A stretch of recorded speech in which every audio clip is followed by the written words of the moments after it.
ప్రస్తుతం మనతో పాటు ప్రముఖ ఆధ్యాత్మికవేత్త వేదిక్ ఆస్ట్రాలజర్ గోనుగొట్ల సురేష్ బాబు గారు ఉన్నారు. గురుగారితో మాట్లాడదాం. నమస్కారం గురుగారు. ఓం గం గణపతయే నమః. స్వర్ణలక్ష్మి నమస్తే అస్తు. పరబ్రహ్మ స్వరూపిణి రాజ్యం దేహి ధనం దేహి సర్వకామాంచ దేహి మే.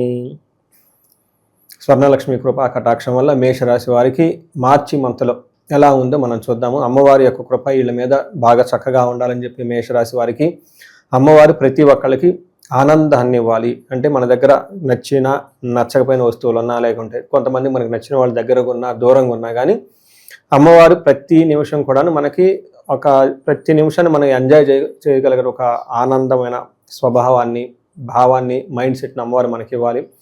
అంతేకాకుండా మన చుట్టూ ఉన్న ప్రతిదాన్ని శోభాయమానంగా చూడగలిగిన ఒక శక్తి అమ్మవారు మనకి ఇవ్వాలని చెప్పేసి మనం కోరుకుందాం. గ్రహణం తాలూకా మరి ఈ నెల వీళ్ళ మీద ప్రభావాలు ఎలా ఉండబోతున్నాయి, మరి ఈ నెలంతా కూడా ఎటువంటి జాగ్రత్తలు వీళ్ళు తీసుకోవాలి? గ్రహణం అనేది మనకి మార్చి మంత్లో జరుగుతూ ఉందండి. 3వ తారీఖు రైట్. 3వ తారీఖు ఇది కేతుగ్రస్త గ్రహణం అంటారనమాట. ఇది ఇండియాలో చూస్తూ ఉంటుంది. దీనికి ముందు చాలా గ్రహణాలు వచ్చినాయి కానీ ఇవి టీవీలో సోషల్ మీడియాలో హైప్. నేను చాలామందికి అది చెప్తుంటాను, మీ పక్కనున్న దేవస్థానాల్లో కనుక ఎట్లాంటి ప్రోక్షణలు అవి ఇవి చేస్తూ ఉంటే కనుక అక్కడ ఉన్నట్టు, లేకుంటే లేదన్నట్టు. అయితే కొంతమంది అమెరికాలో ఉంది, దుబాయ్లో ఉంది, కువైట్లో రకరకాలు అడుగుతూ ఉంటారు. బట్ ఈసారి చంద్రగ్రహణం మాత్రం ఖచ్చితంగా ఉంది. అందరికీ ఏంటంటే ఒక మెసేజ్ ఖచ్చితంగా అయితే ఉంది. మేషరాశి కనుక చూసుకుంటే గ్రహణం యొక్క ఇంపాక్ట్ ధైర్యంగా ఉంటుంది. వీళ్ళకి ధైర్యం పెరుగుతూ ఉంటుందంట. సో ఈ ధైర్య సాహసాలు ఎక్కువగా ఉంటుంది, ఖర్చులు ఎక్కువ అవకాశం ఎక్కువగా ఉంటుంది ఈ రాశి వాళ్ళకి. సో ఓవరాల్గా కనుక చూసుకుంటే మేషరాశి వాళ్ళకి ఇది బెస్ట్, అంటే మిక్స్డ్గా ఉంటుందని మనం తెలుసుకోవచ్చు అనమాట.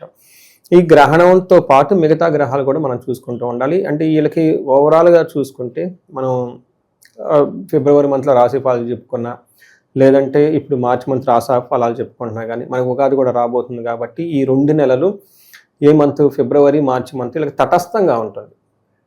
తటస్థంగా ఉండి పాజిటివ్గానే ఉంటుంది. ఈవెన్ గ్రహణం యొక్క ఇంపాక్ట్ కూడా వీళ్ళ మీద పాజిటివ్గానే ఉంటుంది. పెద్ద వర్రీసం అయితే అవాసనం అయితే ఖచ్చితంగా లేదు అని నేను చెప్తూ ఉంటాను అనమాట. జనరల్గా మన గ్రహణ టైంలో విధి చేసుకుంటాం కదా, ముందు స్నానం, తర్వాత స్నానం, జపము, స్నానం అవన్నీ చేసుకుంటూ ఉంటాం. మన పెద్దవాళ్ళు ఏదో చేస్తే సరిపోతుంది. దానికి అడావుడి చేసి హైరాణ చేసి చేయని అవసరం ఏం లేదు. ఆల్రెడీ సోషల్ మీడియా చాలా చక్కర్లు కొడుతుంది. టూ మచ్ దేనికి ఎవరు భయపడిన అవసరం అయితే లేదు. అందులో మేషరాశి వాళ్ళకైతే నెవర్ కేర్, అసలు వీళ్ళు భయపడిన అవసరమే లేదు అని చెప్పేసి నేను చెప్తూ ఉంటాను. వీళ్ళకి ఏ విషయాల్లో అనుకూలంగా ఉంటుంది జనరల్గా వీళ్ళకి 11వ స్థానంలో వచ్చేటప్పటికి 14వ తారీఖు వరకు 3 గ్రహాలు ఉన్నాయండి. అన్నీ బాగా వీళ్ళకి శుభాన్ని ఇస్తూ ఉంటాయి. ధనం వస్తుంది, భూలాభం వస్తుంది, పుష్టి వస్తుంది, అభయం వస్తుంది. అయితే ఇంత మంచి చేసే ఈ గ్రహాలకి వేరే గ్రహాలు అడ్డు రావటంతో ఇవి చేసే మంచి ఎక్కువగా వీళ్ళకి అనుభవించరు. అలా విధంగా కొన్ని గ్రహాలు వీళ్ళకి ఇబ్బంది పెట్టే ప్రాంతంలో ఉన్నది. శని వచ్చేటప్పటికి ఏలినాడు శని నడుస్తూ ఉంది. 5th హౌస్లో కేతు ఉన్నారు. ఈ హౌస్లో వీళ్ళకి కూడా గ్రహణం జరగబోతూ ఉందన్నమాట. వీళ్ళ యొక్క అదృష్టం ఏమంటే ఈ గ్రహాలు ఏవైతే శని కేతు ఇబ్బంది పెట్టే పరిస్థితిలో ఉన్నా కానీ ఇబ్బంది పడకుండా వేరే విధంగా విపరీత వేద ఒక కాన్సెప్ట్తో టోటల్గా అవి ఇబ్బంది పెట్టని పరిస్థితిలో ఉన్నాయి. ఓవరాల్గా మేషరాశి కనుక చూసుకుంటే వచ్చే ధనం రాకుండా, భూమి ద్వారా ఎక్కువగా ధనం లాభం రాకుండా అడ్డంకాలు పడుతూ ఉన్నాయి. కానీ ఇదే విధంగా ఇబ్బందులు పెట్టే గ్రహాలు కూడా ఇబ్బంది పెట్టకుండా వీళ్ళని కాపాడుతూ ఉన్నాయి అని చెప్పుకోవాలన్నమాట. అంటే ఓవరాల్గా చూసుకుంటే మనకి తటస్థంగా ఉంటుందని మనం చెప్పుకోవచ్చు. సూర్యుడు వీళ్ళకి మిక్స్డ్ రిజల్ట్ ఇస్తారండి. ఎంత ప్రాబ్లం వచ్చినా కానీ వీళ్ళని తట్టుకొని నిలబడిపోతారు.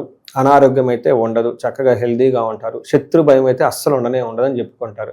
అయితే వీళ్ళకి 12వ స్థానంలో మంత్ ఎండ్లో అంటే మనకు వచ్చేప్పటికి మధ్యలో మారుతూ ఉన్నారు కాబట్టి సూర్యుడు మారటంతో ఈ టైంలో వీళ్ళు మారిన తర్వాత ఒక 10 రోజులు జాగ్రత్తగా ఉండాలి. ఎందుకంటే స్వస్థాన నాశనం చైవ బంధురోగ ధనవ్యయ ప్రాణ పర్యంత మా పత్యం అవమానం వ్యయే రవి అని చెప్తారు. ఎప్పుడు జరుగుతుంది ఈ విషయము? మంత్ మధ్యలో, అంటే మనకి ఉగాది పండుగ అయిపోయిన తర్వాత అనుకోవచ్చు అనమాట. ఈ మంత్లో రవి చూసుకుంటే ఆ మంత్ వరకు పర్టికులర్గా ఒక 10 days, మొత్తం హోలా కాదండి, జనాలు మిస్టేక్గా అనుకోవచ్చు. ఆ 10 days మాత్రం వాళ్ళకి ఏదైనా కనుక ఒక మంచి పొజిషన్లో ఆ పొజిషన్లో ఇబ్బంది వచ్చే పరిస్థితి ఉంటుంది. స్వస్థాన నాశనం చేయవ అని చెప్తుంటారు. ప్రాణ పర్యంతం మా పత్యం. కొన్నిసార్లు వీళ్ళకి కొంచెం ఏమంటారు బాగా రిస్కీగా చిరాగ్గా ఉండి అటు ఇటు దూకుడుగా పెట్టే పరిస్థితులు కూడా వస్తుందని గమనించవచ్చు. నెక్స్ట్ వీళ్ళకి కుజుడు అంగారకుడు బాగా మంచి చేస్తున్నారండి. కుజుడు చూసుకుంటే మనకి వీళ్ళకి ఎన్ని రకాల మంచి చేస్తారంటే ఆరోగ్యం బాగుంటుంది, నెక్స్ట్ ఐశ్వర్యం బాగుంటుంది, సంతోషంగా ఉంటారు, వస్త్రలాభకృతి, ఈ టైంలో ఇల్లు చక్కగా బట్టలు అవన్నీ కొనుక్కుంటూ ఉంటారు. యత్న కార్యానుకూలత్వం, ఏదైనా కనుక పని చేస్తే అందులో చక్కగా వీళ్ళకి రిజల్ట్ వస్తుంది అనమాట. వాళ్ళకి ఎఫర్ట్స్కి తగిన విధంగా రిజల్ట్ ఉంటుంది. తర్వాత సక్సెస్ అన్ని విధాలుగా బాగుంటుంది. ధనం విషయంలో మాత్రం కొంచెం జాగ్రత్తగా ఉండాలి. అయితే వీళ్ళు ధనాన్ని కోల్పోయే అవకాశం కూడా చాలా చాలా తక్కువగా ఉంది. మనం బిగినింగ్లో నేను చెప్పుకొని వీళ్ళకి తటస్థంగా ఉంటుంది, ఏది పెద్దగా చేయటం లేదని చెప్పేసి. తర్వాత శుక్రుడు వీళ్ళకి 12వ స్థానంలో ఉండి అగైన్ ఇక్కడ కూడా మిక్స్డ్ రిజల్ట్. శుక్రుడు వల్ల వీళ్ళు ఖరీదైన వస్తువులు ఎలాంటి ఏమైనా కొని అంటే వీళ్ళకి సుఖంగా లగ్జరీగా ఉండే ఏసీలు కొంటాం, కార్లు కొంటాం, ఇప్పుడు సమ్మర్ కదండి, ఇలాంటి వాటిని ఎక్కువగా కొనే అవకాశం ఉంటుంది. తద్వారా ధనం ఖర్చు పెడతారు.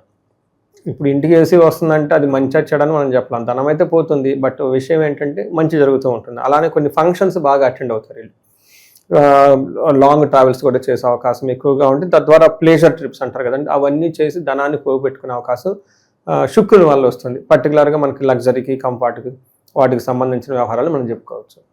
ఇక ఈ రాశిలో ఏ నక్షత్రాలు వాళ్ళు ఉంటారు, వాళ్ళకి ఈ నెల ఎలా ఉండబోతుంది? అశ్విని, భరణి, కృతిక 3 నక్షత్రాలు ఉంటాయండి. ఇందులో అశ్విని నక్షత్రం చూస్తే అన్ని విధాలుగా బాగుంది, అన్ని విధాలుగా బాగుంది. ఫస్ట్ క్షేమంగా ఉంటారు, సౌఖ్యంగా ఉంటారు. తర్వాత మంచి పార్టీలకి, ఫంక్షన్లకి అటెండ్ అవుతూ ఉంటారు. ఏ ప్రకారం చూసుకున్నా కానీ ఫస్ట్ 2 వీక్స్లో వీళ్ళకి మంచి విపరీతంగా లాభాన్ని కూడా ఇస్తూ ఉంటుంది. నెక్స్ట్ ఏమవుతుందంటే ఒక్క విషయంలో జాగ్రత్తగా ఉండాలి. వీళ్ళకి ఒక అనవసరంగా భయపడుతూ ఉంటారు. మృత్యు భయం అంటారు. అంటే ఇక్కడ మనకి సినిమాలో చూపించినట్లు మృత్యు అంటే అది కాదు. చాలా సార్లు చెప్తూ ఉంటాను, మిస్టేక్ చేసుకోవద్దు. మహర్షులు ఇచ్చిన దాన్ని యాజ్ ఈజ్ మనం రీప్రొడ్యూస్ చేస్తే కరెక్ట్గా అర్థం చేసుకుంటారు. మనం మ్యానిపులేట్ చేసి షుగర్ కోటింగ్ లేసి అవి ఇవి చేయటం కాదు. ఓకే, వాళ్ళు దాన్ని యాజ్ ఈజ్గా చెప్తే బాగుంటుంది, ఆథెంటిసిటీ ఉంటుంది. కాబట్టి ఇక్కడ మనకు సంస్కృతంలో చాలా క్లియర్గా రాశారు మృత్యు భయం. ఇక్కడ మృత్యు అంటే ఏంటంటే ఆగిపోవటం అనేది. ఏం ఆగిపోతుంది? వాళ్ళ గ్రోత్ ఆగిపోతుంది. అంటే వీళ్ళు ఎందుకు చేస్తూ ఉంటారంటే ఏదో మనం కష్టపడి ముందుకెళ్తూ ఉన్నాము, అయితే ఈ టైంలో ఏదైనా మనం ఆగిపోయే అవకాశం ఉందని భయపడుతూ ఉంటారు. మృత్యు భయం అంటారు. వీళ్ళకి వృధాగా భయపడుతూ ఉంటారని మనం ఒక సింపుల్ వర్డ్స్లో చెప్పుకోవచ్చు. అలానే భరణీ నక్షత్రం వాళ్ళకి క్షేమంగా ఉంటారు, ఫస్ట్ సౌఖ్యంగా ఉంటారు. ఫారిన్ వెళ్ళే వాళ్ళకి అనుకూలంగా ఉంటుంది. లేదంటే ఉన్న ప్లేస్ నుంచి కొంచెం ట్రావెల్ చేసి అవుట్ స్టేషన్లో ఉండే అవకాశం ఎక్కువ ఉంటుంది. దేహ లాభం అంటే శారీరకంగా ఆరోగ్యం బాగుంటుంది, లాభప్రదంగా ఉంటారు. అయితే వీళ్ళకి ఒక్క విషయంలో జాగ్రత్తగా ఉండాలి. ఏదైనా కనుక పని చేస్తే పర్టికులర్ ఇది కూడాను లగ్జరీకి సంబంధించి, ధనానికి సంబంధించి, కంఫర్ట్గా ఉండే విషయాలు చూస్తే సో ఈ విషయాల్లో వీళ్ళకి కొంచెం అనుకున్న విధంగా పనులు కాకుండా ఇబ్బంది పడే అవకాశం ఉంటుంది. తర్వాత కృతికా నక్షత్రం వాళ్ళకి క్షేమంగా ఉంటారు. పరవాసము అంటే ఉన్న ప్లేస్ నుంచి దూరం గెలిపి అక్కడ ఉండే అవకాశం ఎక్కువగా ఉంటుంది, క్షేమంగా ఉంటారు. వీళ్ళకి హెల్త్ కాంప్లికేషన్స్ ఉంటాయి, ఇది ఒక్కడ మాత్రం గుర్తు పెట్టుకోవాలి. అది కూడా మార్చి 18కి ముందు మాత్రమే, తర్వాత మాత్రం లాభప్రదంగా ఉంటుందని గమనించుకోవాలి. అంటే ఓవరాల్గా చూసుకుంటే పాజిటివ్గానే ఉంది. అక్కడక్కడ కొంచెం ఈ ఇబ్బందులు పడినా అవి కూడా వీళ్ళు అనవసరంగా వీళ్ళు భయపడుతూ ఉంటారు, ఏదో అవుతుందని. ఈ యొక్క మానసికమైన టెన్షన్ తప్ప వేరే విధంగా ఏముండదు. వీళ్ళకి కృతికా నక్షత్రం వాళ్ళకి కార్యహాని, కొంచెం వీళ్ళు కేతు యొక్క ప్రభావంతో ఉండటంతో అనుకున్న పని ఎక్కడన్నా ఆటంకాలు వచ్చే అవకాశం ఉంటుంది. ఒక్కసారి ఆ ప్లానింగ్ అంతా కరెక్ట్గా సెట్ చేసుకొని ప్లాన్ బి కూడా ఆల్టర్నేటివ్ పెట్టుకొని ముందుకెళ్తే లైఫ్లో బాగుంటుందండి వీళ్ళకి. ఓకే, ఇక మరి విశేషంగా ఎటువంటి పరిహారాలు ప్రత్యేకంగా ఈ నెల వీళ్ళు చేసుకుంటే బాగుంటుంది? అలాగే మనకి ఉగాది కూడా ఉంది, ప్రత్యేకంగా ఆ రోజున ఎలా వినియోగించుకుంటే బాగుంటుంది వీళ్ళు? ఈ రాశి వాళ్ళకి అంగారకుడు రాశ్యాధిపతి అండి. చక్కగా వీళ్ళకి కందులు కనుక దానం చేస్తే చాలా బాగుంటుంది, చాలా చాలా బాగా కలిసి వస్తుంది. వీటితో పాటు జపం కనుక ఎక్కువ చేసుకుంటే అంగారకుడికి సంబంధించి బాగుంటుంది. గ్రహణానికి సంబంధించి కానివ్వండి, మనకు రాశి ఫలాలు ఆల్రెడీ చెప్పుకునే వీళ్ళకి ఆదాయం ఎంత, రాజ్యపూజ్యం ఎంత అనేది అందులో మనం ఆల్రెడీ వివరణ ఇచ్చాం. కాబట్టి ఎవరైనా కనుక మిస్ అయ్యి ఉంటే ఇదే ఛానల్లో ఉంది కాబట్టి అది ఒకసారి చూస్తే ఇన్ డీటెయిల్డ్ ఇన్ఫర్మేషన్ అయితే ఇవ్వాల్సి ఉంటుంది. వీటికి సంబంధించి ప్రత్యేకించి ఏదైనా కానీ పరిహారాలు చేసుకుంటే నేనైతే పెద్ద పరిహారాలు అయితే ఏమీ చెప్పను.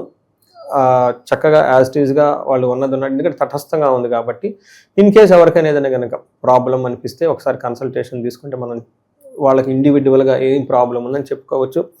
పర్టికులర్ ఏజ్ 35 to 45 మనం ఎప్పుడు చెప్పుకుంటాం, రీసెర్చ్ గ్రూప్ లాగా చేస్తున్నాను. అంతా బాగుంటే గుడ్. ఇన్ కేస్ ఎక్కడైనా ప్రాబ్లం అనిపిస్తే ఒక్కసారి కన్సల్టేషన్ చెక్ చేసుకొని వాళ్ళకి ఆ గ్రహానికి సంబంధించి, దశకి సంబంధించి ఏమైనా కనుక బ్లాకేజెస్ ఉన్నాయా, శాపాలు ఉన్నాయా, లేదా ఏదైనా కనుక దోషాలు ఉన్నాయా తెలుసుకొని వాటికి సంబంధించిన పూజలు అవి చేస్తే ఆ దోషం అంతా పోయేసి చక్కగా జీవితం 10 రెట్లు అయితే అవుతుందని మనం చెప్పుకోవచ్చండి. గురుగారు, మరి విద్యార్థుల పరిస్థితి ఏ విధంగా ఉంటుంది? ఆశించిన ఫలితాలు వచ్చే అవకాశాలు ఎంతవరకు కనిపిస్తుంది? మేషరాశి వాళ్ళకి ఈ సంవత్సరానికైతే తటస్థంగా ఉంటుందండి, పెద్ద ప్రాబ్లం అయితే ఏమీ ఉండదు. ఇన్ కేసు ఎవరికైనా కనుక అకాడమిక్స్లో బాగా రావాలి అనుకుంటే వాళ్ళ ఇండివిజువల్ జాతకం చూపించుకోవడం చాలా ఇంపార్టెంట్.